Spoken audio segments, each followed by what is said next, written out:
Hello and welcome to the first out of focus video of 2016. I hope I'm in focus. I'm trying to focus, you know? Clicky, clicky, double clicky. Hello and welcome to the start of another brand new beautiful year here in the Heartland. That's it. Bye. Video's over. As some of you may recall, last time on My Drug Kitchen, I let you guys know about one of my cinnamon goals for 2016, which was that I was gonna work out maybe instead of sinking into a pit of depression. And for those of you who follow me on Snapchat, you may have seen that I've already started my cinnamon goal long before New Year's actually began. So, da-da-da-da! And what I want to do today is take some time and share with you guys some things I've learned about myself in the process of being a person who never has gone to a gym and has now started going to a gym.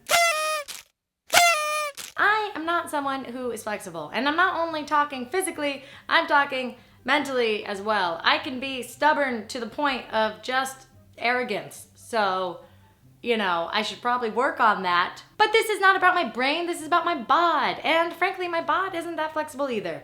As you can see here, this is me genuinely trying to touch my toes. Blah, I hate it. I hate it. But instead of just giving up and deciding not to stretch, which would then lead to me giving up on working out altogether, I was instructed by a physical therapist and the internet that there are other ways to stretch out your hamstrings that aren't just reaching out and touching your toes. Guys, the level of knowledge I have about working out and stretching is that of like elementary, middle school, high school gym PE warm-ups where they tell everybody to do stuff even though we're all different shapes and sizes and it's hard and I just have so many feelings about physical exercise.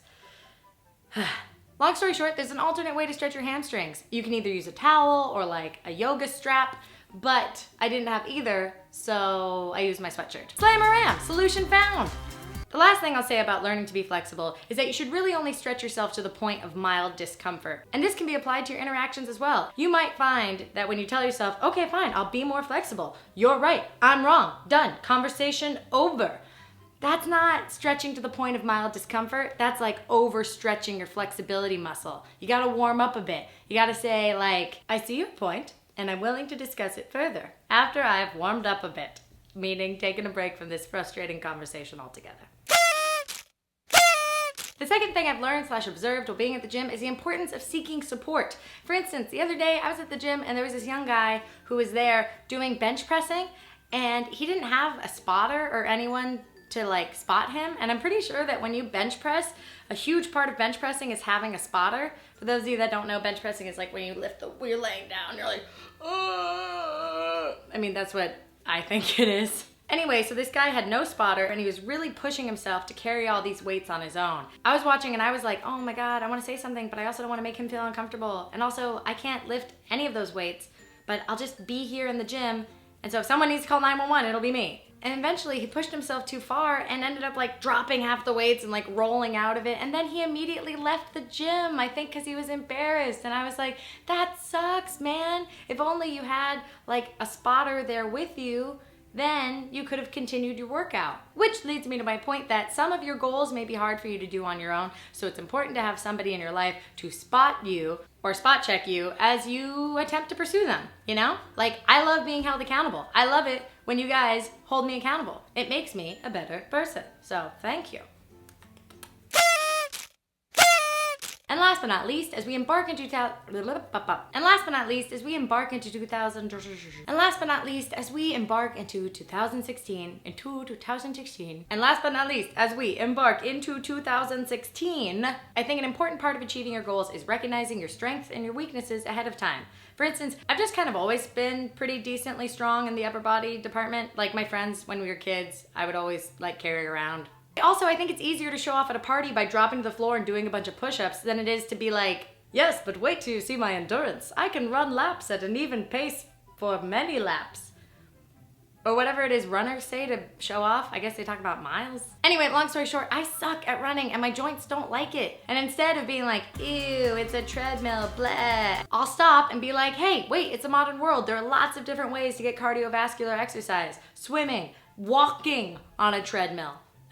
rigorous yoga. I don't know about that last part. And also using the elliptical, which is that machine that people always talk about when they talk about things that are easier on your joints than running, but you never have actually done or seen. So instead of exclusively focusing on my strengths where I already feel pretty comfortable, I've decided to devote most of my time at the gym building better cardio. Wow, look at that picture of human health and form.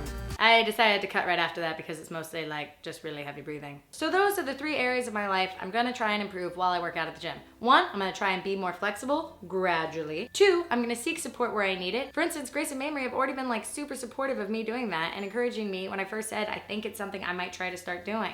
That's awesome. Friends encourage each other. They don't put each other down. And lastly, know your strengths and your weaknesses and which areas you'd like to focus on. So, yeah. But seriously, I don't think I'll ever like to run. It's just not for me. I'm built for comfort, not for speed. Anyway, guys, thank you so much for watching. Thanks for being here. Talk in the comments. If you guys have any workout tips or anything you want to share, I'm going to be reading them because I really want to know. And also encourage each other and your friends and your family and give each other hugs and love and welcome back to the work week. And yeah, I hope you have a great day. Mwah.